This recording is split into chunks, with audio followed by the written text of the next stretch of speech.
नमस्कार, बहुत स्वागत है आपका। एशियन एक्सप्रेस देख रहे हैं आप। मैं हूं आपके साथ ललिता चक्रधारी। चलिए एक नजर डालते हैं आज के फटाफट खबरों पर। भारत के प्रधानमंत्री नरेंद्र मोदी ने अमेरिकी राष्ट्रपति डोनाल्ड ट्रंप से फोन पर की बात। ट्रंप के राष्ट्रपति बनने के बाद दोनों के बीच बातचीत हुई। इस दौरान भारत अमेरिका के रिश्तों को लेकर चर्चा हुई। 6 नवंबर 2024 को अमेरिकी चुनाव में ट्रंप के जीत हासिल करने के बाद भी मोदी ने उन्हें फोन किया था।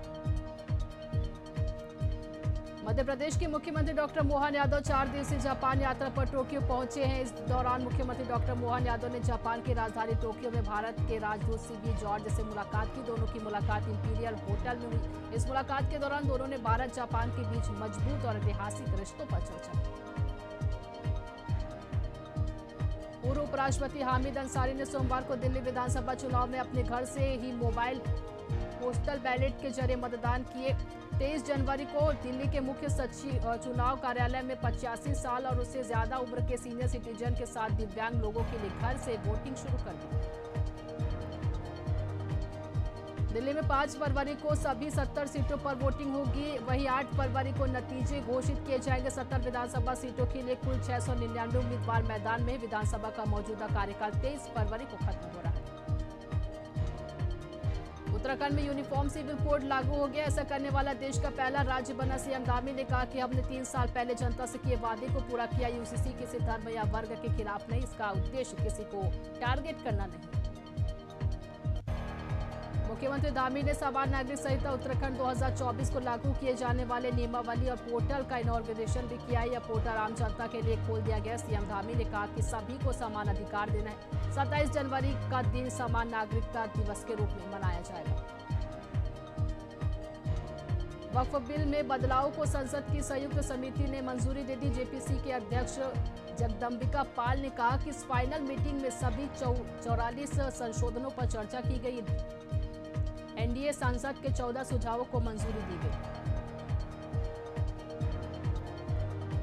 दिल्ली के ओल्ड राजेंद्र नगर में 27 जुलाई की रात राव आईएएस कोचिंग सेंटर के बेसमेंट में पानी भर जाने से 3 स्टूडेंट की मौत हो गई थी। इस मामले में दिल्ली हाई कोर्ट ने बेसमेंट के चारों मालिकों को जमानत दे दी। जस्टिस संजीव नरूला ने कहा कि हम आरोपियों की इस बात से सहमत है कि सिर्फ उस प्रॉपर्टी के मालिक है। बेसमेंट में पानी भरने से स्टूडेंट की डूबने में उनकी कोई भूमिका नहीं। कर्नाटक हाईकोर्ट ने सीएम सिद्धारमैया की पत्नी पार्वती को भेजी गई ईडी की नोटिस पर रोक लगा दी। पार्वती को मैसूर अर्बन डेवलपमेंट अथॉरिटी जमीन घोटाला केस में ईडी ने नोटिस जारी किया था। उन्हें ईडी के बेंगलुरु ऑफिस में 28 जनवरी को सुबह 11 बजे सबूत और रिकॉर्ड पेश करने के लिए बुलाया था।